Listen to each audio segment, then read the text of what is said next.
Hi friends, నేను మీ బీబీఎన్డీసీ technician మళ్ళీ వచ్చాను ఫ్రెండ్స్. ఈరోజు మనకు ఒక కస్టమర్ అయితే తన ఇంట్లో ఉన్న గ్రిల్ మొత్తం అయితే క్లోజ్ చేయమన్నారు ఫ్రెండ్స్.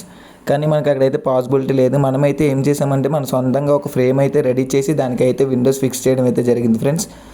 ఎటువంటి గ్యాప్ లేకుండా మొత్తం అయితే కవర్ చేయడం జరిగింది ఫ్రెండ్స్. చిన్న గ్యాప్లు కూడా సిలికాన్ నెట్ అయితే కవర్ చేయడం అయితే జరిగింది. ఇలాగే మనకు కూడా ఏమైనా నీడ్ ఉంటే మన బీబీ ఇండస్ట్రీని సంప్రదించండి ఫ్రెండ్స్. కింద నెంబర్ ఇస్తాను, ఛానల్ డీటెయిల్స్ ఇస్తాను. ఛానల్ని లైక్ చేయండి, షేర్ చేయండి, సబ్స్క్రైబ్ చేసుకోండి. మిగిలిన డీటెయిల్స్ కోసం కింద ఉన్న నెంబర్కి కాంటాక్ట్ అవ్వండి. Thank you friends.